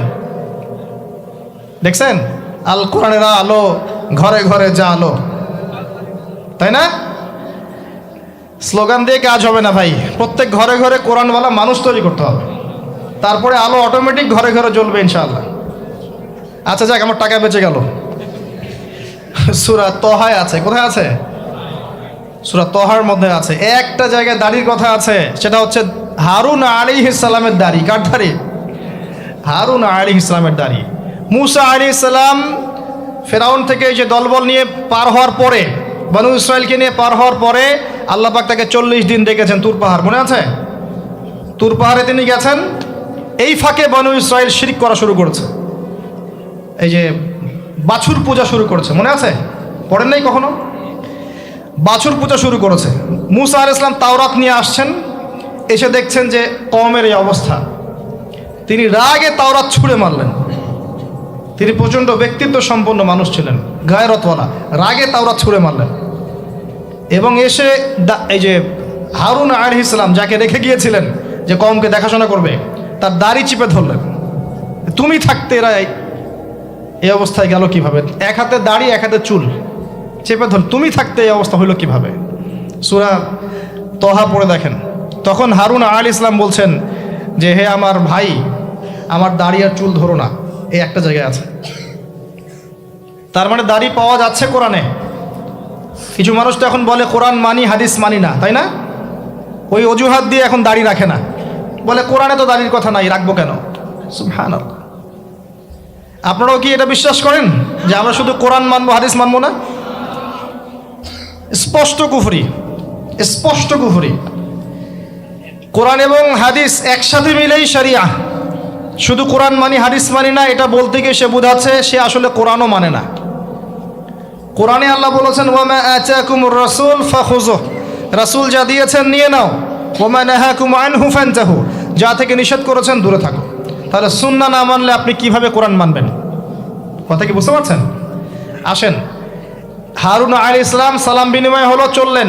তারপরে ষষ্ঠ আসমানে গিয়ে দেখলেন মূসা আলাইহিস সালাম, সেই যে ব্যক্তি। সালাম বিনিময় হলো, চলে যাচ্ছেন, আর মূসা আলাইহিস সালাম কাঁদছেন, কান্না করছেন। জিজ্ঞাসা করা হলো, কেন কান্না করছেন? তিনি বললেন, আমার পরে একজন যুবক নবী হবে যার উম্মত আমার চেয়ে বেশি জান্নাতে যাবে, এটা চিন্তা করে আমি কান্না করছি। তিনি হচ্ছেন মুহাম্মদুর রাসূলুল্লাহ সাল্লাল্লাহু আলাইহি ওয়াসাল্লাম। তারপরে গিয়ে চললেন সপ্তম আসমান। সেখানে সপ্তম আসমান মানে 7 নম্বর মহাবিশ্ব। সেখানে গিয়ে দেখলেন যে বাইতুল মামুর নামে একটা জায়গা আছে, ঠিক কাবা ঘরের একদম এক্স্যাক্টলি উপরে, একদম সোজা উপরে বাইতুল মামুর নামে একটা জায়গা আছে। এটা হচ্ছে ফেরেশতাদের ইবাদতের জায়গা, তারা সেখানে তাওয়াফ করেন। প্রতিদিন 70,000 ফেরেশতা, প্রতি মুহূর্তে 70,000 ফেরেশতা এখানে তাওয়াফ করে। এবং যার একবার তাওয়াফের সুযোগ হয়েছে সে আর কখনো সুযোগ পাবে না, শেষ। আল্লাহ পাকের ফেরেশতাদের সংখ্যা চিন্তা করেন তাহলে এবার। সেখানকার দেয়ালে হেলান দিয়ে আছেন ইব্রাহিম আলাইহিস সালাম, তার চেহারা একদম মুহাম্মদ সাল্লাল্লাহু আলাইহি সাল্লামের মতো। এবং অনেক ছোট ছোট বাচ্চা তার সামনে খেলা করছে। ওই যে বাচ্চা কোরবানির কথা মনে আছে? যেসব মুমিন মুসলিমদের ছোট ছোট বাচ্চা কাচ্চারা নাবালক অবস্থায় মারা যায় না, তাদের আত্মাগুলো সেখানে চলে যায়, তারা সেখানে খেলা করতে থাকে। যারা পিতা পায়নি, যখন পিতার কথা মনে হয় খেলতে খেলতে, তখন তারা ইব্রাহিম আলাইহিস সালামের কাছে দৌড় দেয়। মায়ের কথা মনে হলে তার স্ত্রীর কাছে দৌড় দেয়। আমাদের যাদের সন্তান 2-1জন মারা গেছে, এটা আমাদের পরকালে অ্যাসেট, পরকালের সম্পত্তি। কিয়ামতের মাঠে ওই ছেলে ওই মেয়ে আপনার হাত ধরবে, আঙ্গুল ধরে ফেলে বলবে, আল্লাহ আমার বাবাকে মাফ করে দাও, না হলে আমি জান্নাতে যাব না। তাই বেশি বেশি বাচ্চা কাচ্চা নিতে হয় সামর্থ্য অনুযায়ী, আর সামর্থ্য আল্লাহ দিবেন। যখন আপনি 4টা-5টা এরকম করে বাচ্চা কাচ্চা নিবেন, 2-1টা বাচ্চা মারা যেতে পারে, এগুলো আপনার পরকালের সম্পত্তি। এখন তো আমাদের জেনারেশনকে রেস্ট্রিক্টেড করার জন্যে 2টো সন্তানের বেশি নয়, একটি হলে ভালো হয়। সুবহানাল্লাহ। মুসলিমদেরকে চতুর্দিক থেকে চাপে ফেলা, চতুর্দিক থেকে গলা চিপে ধরা আর কি। জনশক্তিতে রূপান্তরিত হলে কোনো সমস্যা আছে? চাইনিজদের জনসংখ্যা কত? চায়নার জনসংখ্যা কত? ম্যাক্সিমাম জনগণকে তারা জনশক্তিতে রূপান্তরিত করেছে। এই আপনার পশ্চিমারায় ন্যাটো ম্যাটো যত কিছু আছে, চায়নার এগেনস্টে কথা বলুক দেখি, কত বড় সাহস। সারা বিশ্বকে নিয়ন্ত্রণ করে ফেলছে ওরা এখন। কই, তারা তো আর তারা যখন দেখেছে যে আমাদের আর প্রয়োজন নাই, তখন তারা একটা লস দিয়েছে ওদের কান্ট্রিতে। এটা মুসলিমদের জন্য প্রযোজ্য নয়। যাই হোক, সন্ততি ওখানে গিয়ে মারা গেলে আপনার অ্যাসেট। এরপরে আসেন, যারা ইচ্ছা করে সন্তান হত্যা করছে, গর্ভের সন্তান যখন জানছে যে এটা মেয়ে, তখন তাকে ফেলে দিচ্ছে। আবার অবৈধ সন্তান যারা অ্যাবর্শন করে নষ্ট করছে, এই যে হত্যাগুলো, এই প্রাণগুলোকে আল্লাহ পাক কিয়ামতের মাঠে জীবন্ত করবেন এবং তাদেরকে দেখিয়ে ওই ব্যক্তিদেরকে চার্জ করা হবে যে কি অপরাধে তাকে হত্যা করা হয়েছে। সতর্ক হয়ে যান। আল্লাহ পাক এটাও বলেছেন, দারিদ্র্যের ভয়ে সন্তানকে হত্যা করো না, রিজিক আল্লাহ দিবেন ইনশাআল্লাহ।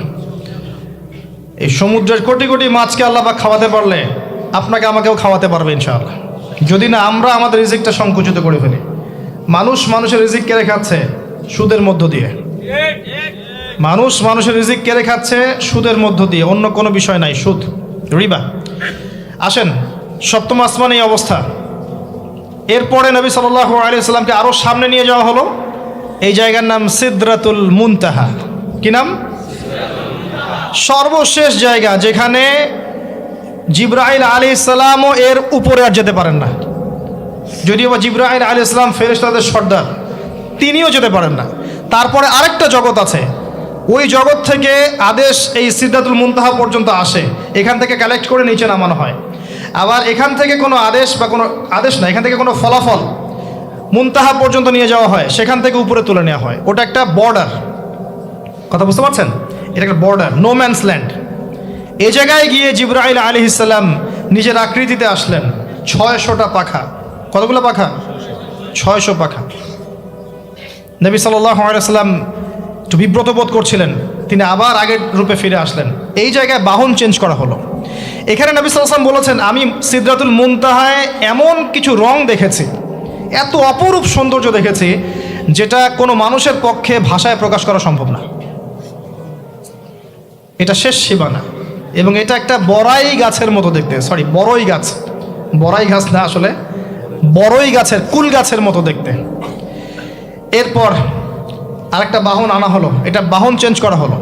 এবার তিনি আরও ঊর্ধ্বে উঠে যাচ্ছেন, উঠছেন।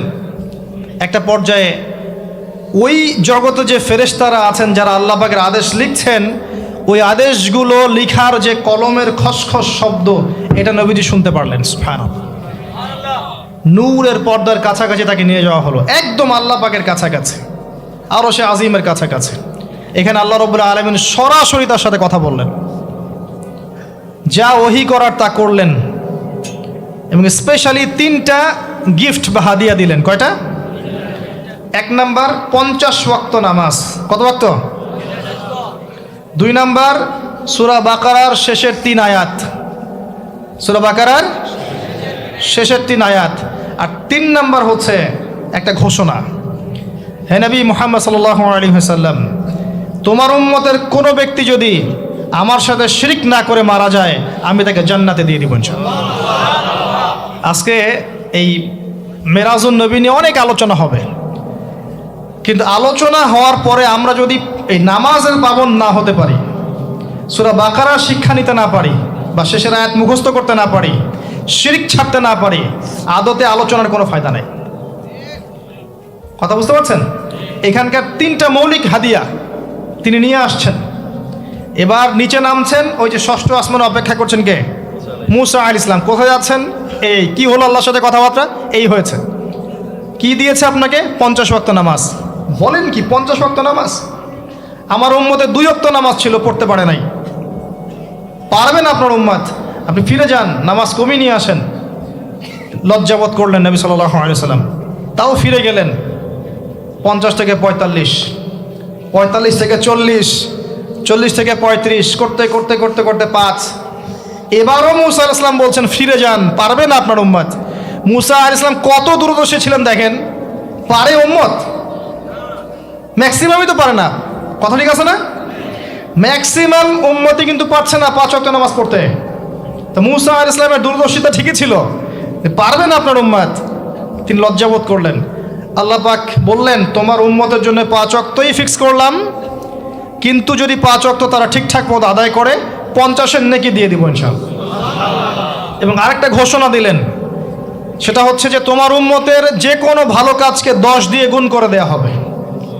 একটা নেকির কাজ করবেন, 10 গুণ বৃদ্ধি করা হবে, কিন্তু একটা গুনাহ করলে 10 দিয়ে গুণ করা হবে না, একই থেকে যাবে।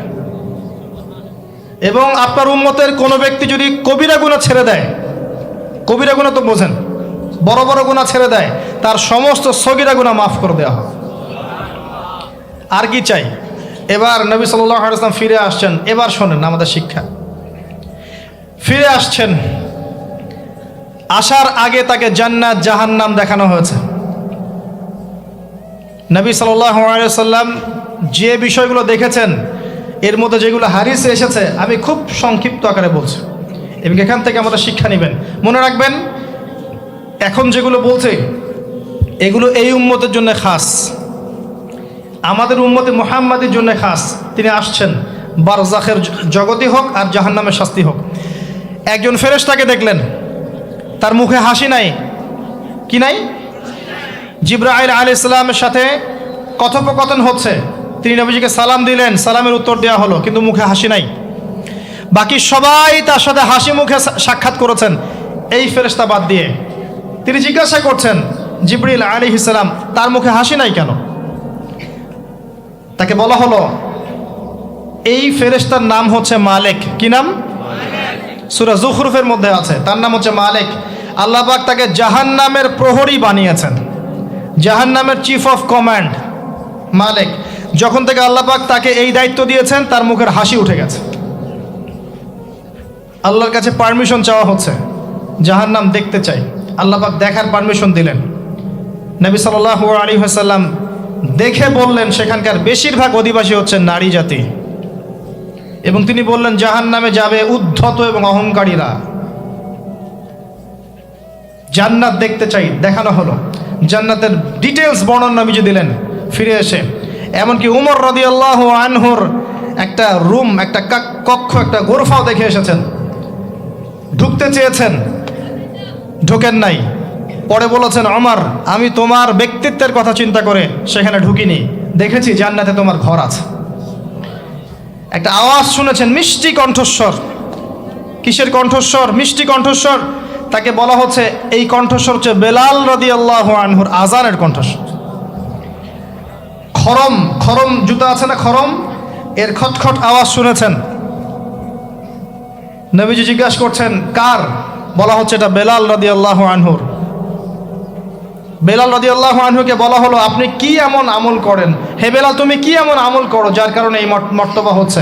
যখনই জান্নাতে যাই আমাকে দেখানো হয়, দেখি তুমি, তোমার পায়ের পদধ্বনি সামনে সামনে আছে। তখন বললেন, ইয়া রাসূলুল্লাহ, আমি তো আসলে এক্সট্রাঅর্ডিনারি কোনো আমল করি না, কিন্তু আপনারা যা করেন তাই করি। কিন্তু যখনই আমি অজু করি, আমার অজু ছুটে গেলে আমি অজু করি, আর অজু করেই আমি 2 রাকাত নফল সালাত পড়ি, তাহিয়াতুল ওযু, এতটুকু কাজ করি। নবীজি বলেন, এটাই সেই কাজ যার কারণে তোমাকে জান্নাতের এই মর্তবা দেওয়া হয়েছে।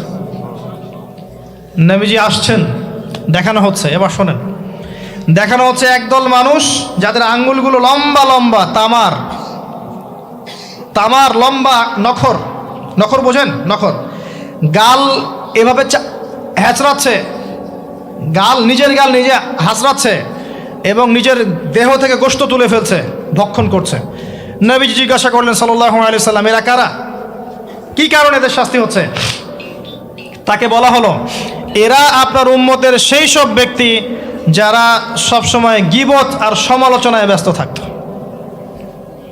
শিক্ষা নিয়ে নেন, আমার মনে হয় না আমার কিছু বলার প্রয়োজন আছে। এরা আপনার উম্মতের সেই সব ব্যক্তি যারা আপোষে গীবত, অপবাদ এবং সমালোচনায় ব্যস্ত থাকতো। তার মানে এই উম্মতের একটা বড় সমস্যা হবে গীবত। এটা কিন্তু দেখে এসেছেন নবীজি, ফিউচার, তাই না?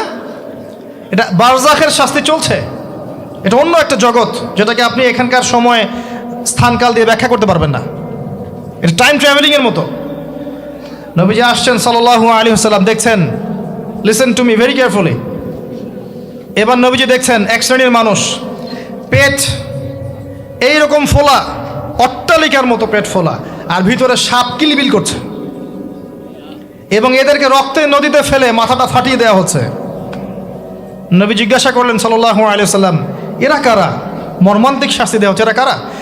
এরকম শাস্তি দেয়া হচ্ছে, আপনি দেখলে আপনার কেমন লাগবে? নবীজিকে বলা হচ্ছে সাল্লাল্লাহু আলাইহি ওয়াসাল্লাম, এরা আপনার উম্মতের এই সব ব্যক্তি যারা ছিল সুদখোর, রিবাখোর। মানে এই উম্মতের অন্যতম বড় সমস্যা হবে রিবা, যেটা আমি বলেছি, প্রতিটা সেক্টরে রিবা। সবচেয়ে নিম্ন পাপ নিজের মায়ের সাথে জেনা করা, সবচেয়ে উচ্চ পাপ আল্লাহ এবং তার রাসূলের সাথে যুদ্ধ করা, এটা হলো সুদ। এবং এর বাস্তবতা হচ্ছে এই, ধনী দিন দিন ধনী হবে, গরিব দিন দিন গরিব হবে, এটা বাস্তবতা। রক্ত চুষে খাওয়া হয়, এই কারণে রক্তের নদীতে ফেলা হয়েছে। এবং সাপ খেয়েছে তারা, সাপ খেয়ে পেট ফুলিয়ে ফেলেছে। আমার মনে হয় না ব্যাখ্যা করার প্রয়োজন আছে। আর একটা হাদিস আগেই বলেছি, যে দেয়, যে নেয়, যে সাক্ষী থাকে, যে লিখে রাখে, সবাইকে সমানভাবে লানত করেছেন নবী সাল্লাল্লাহু আলাইহি ওয়াসাল্লাম। নবীর লানত নিয়ে হাউজে কাউসারের পানি কোশ্চিন কালো পাবেন না, কবরের উত্তর দিতে পারবেন না। এমনকি এই নবী সাল্লাল্লাহু আলাইহি ওয়াসাল্লামের সুপারিশ আপনার কপালে নাও জুটতে পারে, সতর্ক হয়ে যান। না খেয়ে থাকেন, সুদ খায়েন না। না খেতে খেতে না খেয়ে মারা যান, তাও সুদ খায়েন না। আর যদি আপনি আল্লাহর জন্য ছাড়তে পারেন, আল্লাহর জন্য ছেড়ে দেন, আল্লাহ পাক আপনাকে বেহিসাব রিজিক দেবে ইনশাআল্লাহ। যাররা পরিমাণ সন্দেহ করবেন না যে আল্লাহ কি দিবেন না দিবেন না, আল্লাহ পাক অবশ্যই দিবেন ইনশাআল্লাহ। ওয়া মান ইয়াতাওয়াক্কাল আলাল্লাহ ফাহুয়া হাসবুহ, যে আল্লাহর উপর তাওয়াক্কুল করে আল্লাহ পাক একাই তার জন্য যথেষ্ট। আল্লাহ পাক যথেষ্ট। ওয়া ইয়ারযুকু মান ইয়াশা বিগাইরি হিসাব, আল্লাহ পাক বেহিসাব রিজিক দেন যাকে চান। মিন হাইসু লা ইয়াহতাসিব, এমন উৎস থেকে রিজিক দিবেন যে সে কল্পনা করে নাই। ছেড়ে দেন। কিন্তু বিশ্বের শুরু থেকে নিচ পর্যন্ত রিবা দিয়ে ভর্তি। একটা ছোট্ট গ্রামে যাবেন, দেখবেন একাধিক সুদী এনজিও কাজ করছে। এখন মা বোনরাও খুব বেশি সুদ খায়, ব্যাংকের মধ্য দিয়ে, সমিতির মধ্য দিয়ে, এইটা ওইটা ছল চাতুরি ঘুরিয়ে ফিরে কতভাবে যে খাওয়া হয় আল্লাহ ভালো জানেন। আল্লাহ পাক আমাদেরকে এই মহামারী থেকে হেফাজত করুন। সবচেয়ে বড় মহামারী চলছে বিশ্বে, এই ইকোনমিক মহামারী, রিবা কেন্দ্রিক মহামারী, যেটা মুসলিমদের ইমান আমল সব ধ্বংস করে দিয়েছে। আসেন, তিনি আসছেন, দেখলেন এক শ্রেণীর মানুষ আগুন, বড় বড় আগুনের দলা, এগুলো মুখে ঢুকাচ্ছে, পিছনের রাস্তা দিয়ে বের হয়ে যাচ্ছে। নাউযুবিল্লাহ পড়ি আমরা। জিজ্ঞেস করা হচ্ছে কারা এরা, মর্মান্তিক শাস্তি হচ্ছে। নবী সাল্লাল্লাহু আলাইহি ওয়াসাল্লামকে বলা হলো, এরা আপনার উম্মতের সেই সব ব্যক্তি, listen to me very carefully, এরা আপনার উম্মতের সেই সব ব্যক্তি যারা ইয়েতিমদের মাল আত্মসাৎ করে খেত। আমার ব্যাখ্যা করার কোনো প্রয়োজন নাই, আপনারা সবাই শিক্ষিত মানুষ। ইতিমের মাল আত্মসাৎ করলে যদি এই শাস্তি হয়, জনগণের মাল আত্মসাৎ করলে কি হতে পারে চিন্তা করে দেখেন। কি হতে পারে? এটা মানুষের হক, আল্লাহর কাছে ক্ষমা পাওয়া যাবে না, মানুষকে দিতে হবে। আরও এগিয়ে আসলেন, তিনি দেখছেন, এবার বলতে গিয়ে আমার বুক কাঁপছে। দেখলেন এক শ্রেণীর মানুষ জিহ্বাগুলোকে টানা হচ্ছে, আগুনের কেচি দিয়ে কেটে দেওয়া হচ্ছে। আবার জিহ্বা জোড়া লাগছে, আবার কেটে দেওয়া হচ্ছে, চলতে আছে অনবরত, কন্টিনিউয়াসলি। আল্লাহর কাছে কায়মনো বাক্যে দোয়া করি, এ সময় দোয়া কবুল হয়। আল্লাহ পাক যেন দোয়া আমাদের কবুল করেন।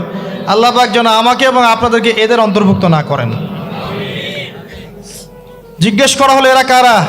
নবী সাল্লাল্লাহু আলাইহি ওয়াসাল্লামকে বলা হচ্ছে, এরা আপনার উম্মতের সেই সব ব্যক্তি যারা ছিল বক্তা, ওয়াইজ, যারা অনেক বক্তব্য করত, নিজে আমল করত না। আর এই মহামারী আমাদের মধ্যে ছড়িয়ে পড়েছে, কোনো সন্দেহ নাই। যদি না পড়তো তাহলে আমাদের কথায় মানুষের জীবন পরিবর্তিত হতো। খুব কম দেখা যায় যে আমাদের কথাগুলো আপনাদের কলবে তাসির হচ্ছে। তাসির তখন হবে যখন আমার মধ্যে আমলটা থাকবে। আর এখন তো আমরা ওয়াজ মাহফিলে প্যান্ডেলকে বানিয়েছি পলিটিক্যাল প্যান্ডেল, কোনো কোনো ক্ষেত্রে বানিয়েছি ভোট চাওয়ার প্যান্ডেল, কোনো ক্ষেত্রে বানিয়েছি যে জিকিরের নামে যাবতীয় বেদাতি কারবার হবে, গানের মতো ডিজে জিকির হয়, ডিজে জিকির। মানে কি যে হয়, যে আসবে তারও কত কাহিনী, আবার বিগ বিগ বাজেট, এইসব না মিললে আবার বক্তব্য হবে না। তারপর দেখা যাবে 1 ঘন্টা কথার মধ্যে গাল গল্প কেচ্চা কাহিনী 50 মিনিট, আর বাকি 10 মিনিট একে অপরের সমালোচনা, কি শেষ, ওয়াজ মাহফিল মাশাআল্লাহ শেষ।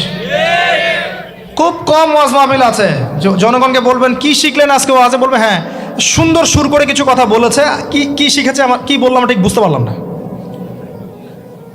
Out of content, out of topic, কোনো কনস্ট্রাকটিভ কথাবার্তা নাই।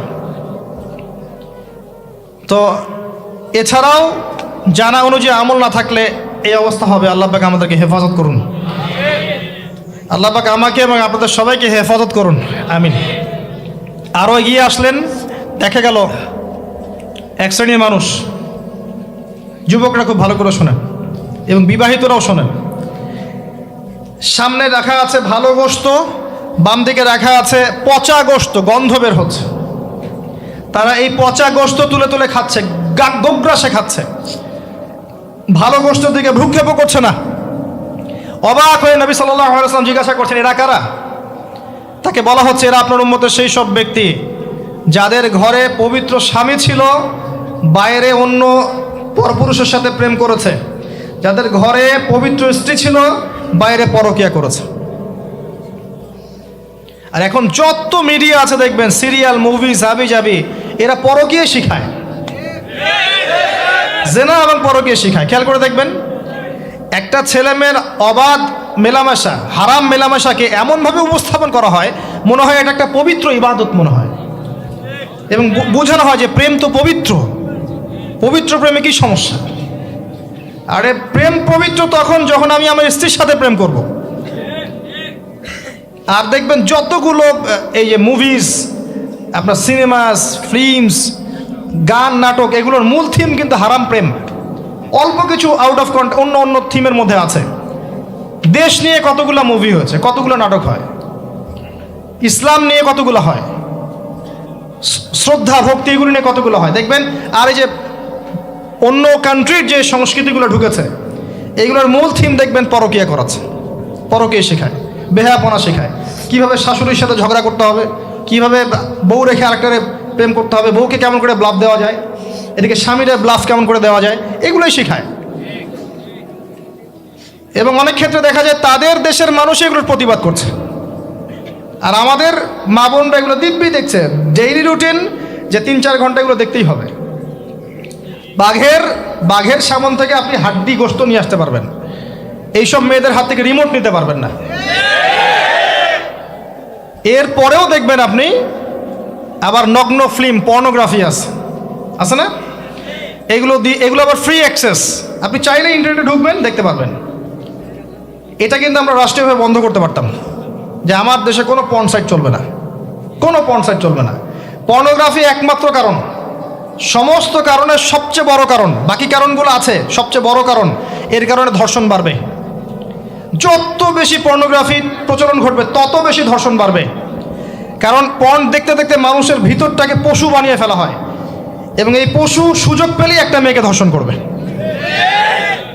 হ্যাঁ, এর ভিতর থেকে বাইরে মনে হচ্ছে কোটটাই স্যুট পরে আছি, জুব্বা ডুব্বা পরে আছি, ভিতরটা পশু বানিয়ে ফেলা হয়। এবং দেখবেন ফাঁক পেলে মেয়েকে ধর্ষণ করবে, ফাঁক পেলে বাচ্চাকে ধর্ষণ করবে, প্রাইভেট পড়াতে গিয়ে ছাত্রীকে ধর্ষণ করবে, চাকরি ক্ষেত্রে মেয়েকে ধর্ষণ করবে। দেখবেন এই কাজগুলো হবে, সুযোগ পেলেই ধর্ষণ করবে, কারণ ইন্টারনালি সে বিস্ট হয়ে গেছে, জানোয়ার। কিভাবে হয়েছে? ওই পর্ন দেখতে দেখতে। যারা এটাতে এডিক্টেড, তখন মনে হয় যে জগৎটা মনে হয় এমনই, একটা মেয়ের দিকে সে আর শ্রদ্ধা, সম্মান, ভালোবাসার দৃষ্টিতে দেখতে পারবে না। মেয়ের দিকে তাকালেই মনে হবে গোশতের টুকরা, খালি ভক্ষণ করতে হবে। হ্যাঁ, মাইন্ডসেটটা চেঞ্জ করে দিবে আপনার।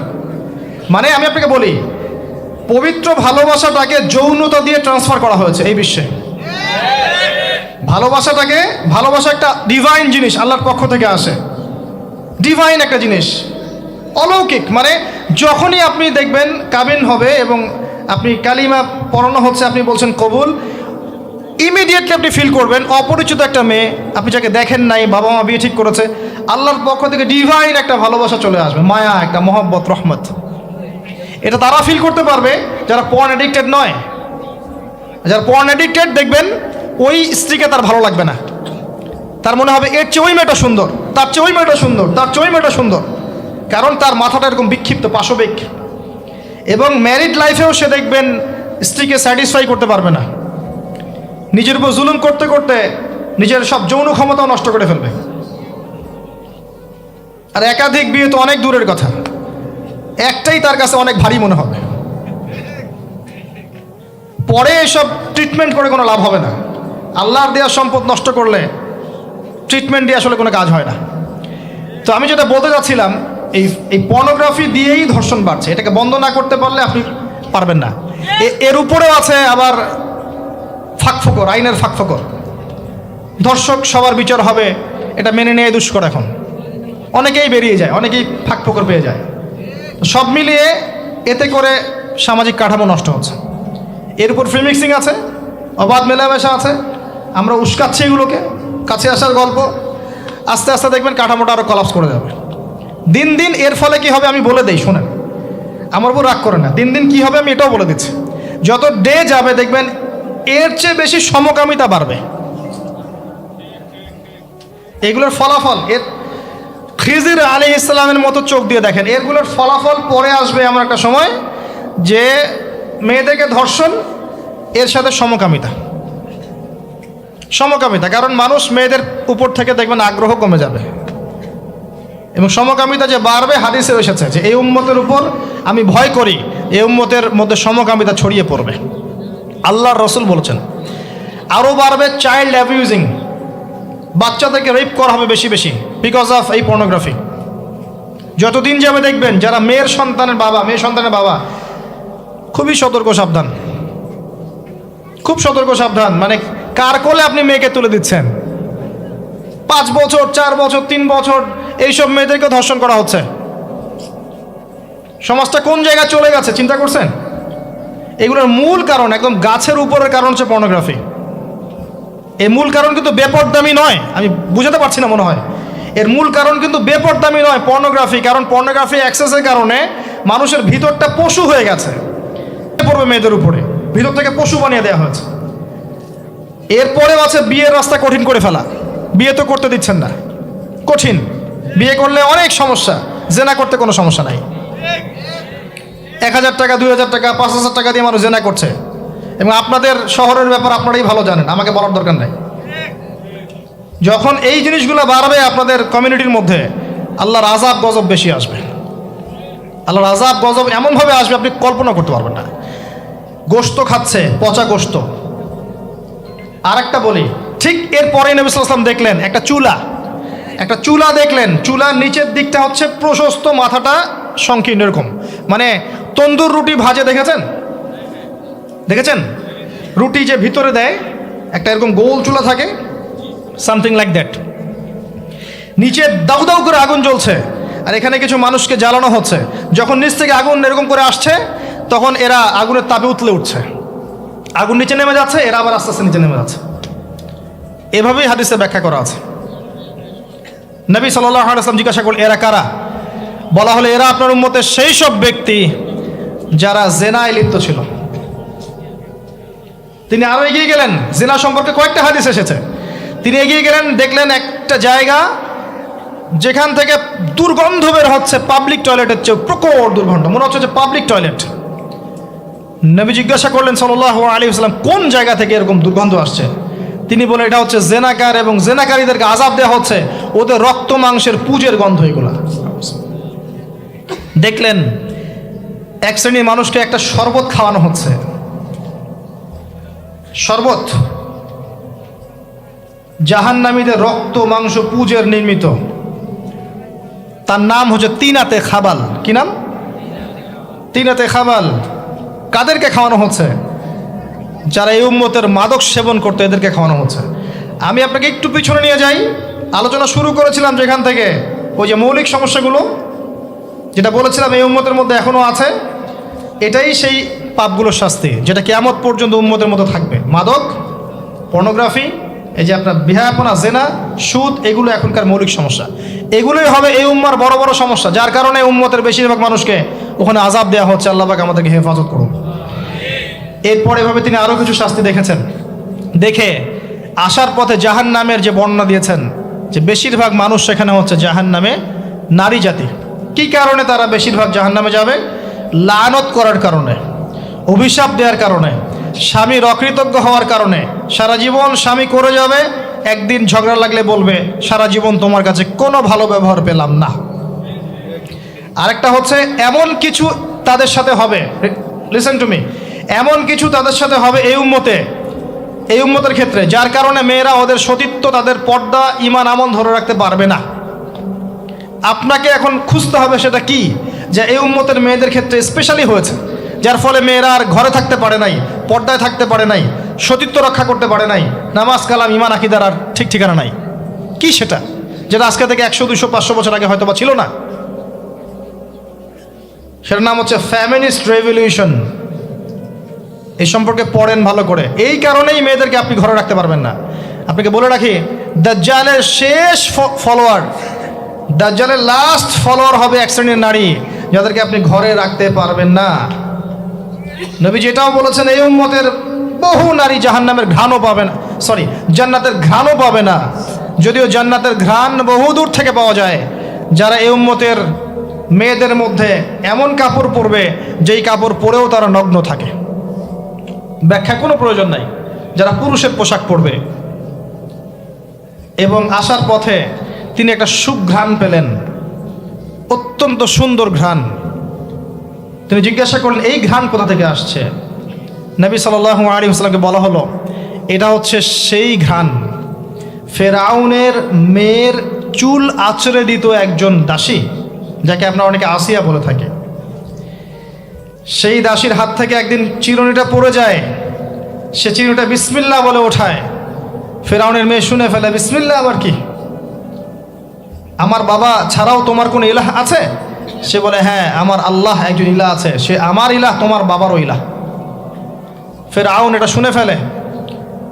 তেল গরম, কড়াই গরম করে তেল সেখানে ফোটানো হয়, এখানে তাকে নিক্ষেপ করে হত্যা করা হয়।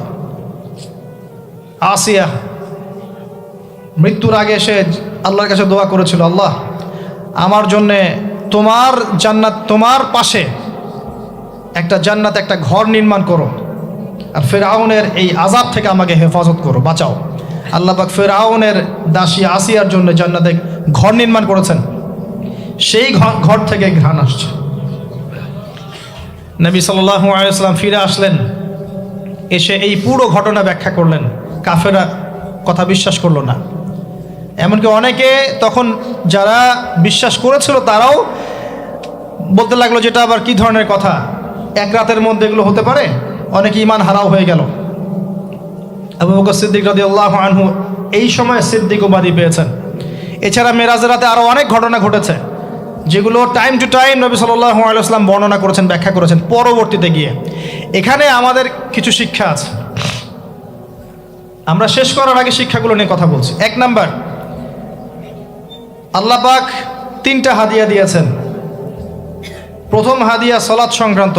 আমরা আজকে এই মেরাজুন নবীর আলোচনায় সবাই পাক্কা নিয়াত করি, 5 ওয়াক্ত নামাজ জীবনে বাদ দিব না ইনশাআল্লাহ। মেরাজুন নবীর আলোচনা সার্থক হবে যদি আমরা এর শিক্ষাগুলোকে বাস্তবায়ন করতে পারি। 1 নম্বরে সালাত। নবী সাল্লাল্লাহু আলাইহি ওয়াসাল্লাম ইন্তেকাল করার আগেই বলেছেন, আস-সালাত আস-সালাত ওয়া মা মালাকাত আইমানুকুম। 2 নম্বর সূরা বাকারার শেষের আয়াত, রাতের বেলা যে ব্যক্তি পড়ে ঘুমাবে, লিল্লাহি মা ফিস সামাওয়াতি ওয়া মা ফিল আরদ, এখান থেকে ফানসুরনা আলাল কওমিল কাফিরিন পর্যন্ত সারা রাত ইবাদতের নেকি পাবে ইনশাআল্লাহ। এর মধ্য দিয়ে একটা বিষয় বোঝানো হয়েছে, সেটা হলো এই 3 আয়াত পড়তে গেলে তো আপনাকে কোরআন পড়া জানতে হবে নাকি? অতএব কোরআন পড়া শেখেন, নিয়মিত কোরআন তেলাওয়াত করেন, আল্লাহ পাক তৌফিক দান করুন। সালাত এবং কোরআন। 3 নাম্বার, শিরক মুক্ত আমল, শিরক মুক্ত তাওহীদ। এই উম্মতের যে ব্যক্তি শিরকে লিপ্ত হবে না, ইনশাআল্লাহ জান্নাতে যাবে। আপনি কিতাবুত তাওহীদ বইটা কিনেন, এখানে সমস্ত শিরকের লিস্ট দেয়া আছে, কোন কোন কাজ শিরক। আমরা মুসলিমরা আল্লাহ ছাড়া অন্যকে সেজদা করি। এখন আমরা মুসলিমরা আল্লাহ ছাড়া অন্য কারো নামে নজর করি, অন্য কারো নামে মানত করি, অন্য কারো জন্য কুরবানি করছি। আমরা বিশ্বাস করি যে কবরে গেলে সন্তান পাওয়া যাবে। আমরা এখন অনেকে বিশ্বাস করি হাতের বালা আংটি আমার রোগ ভালো করবে। আমরা বিশ্বাস করি।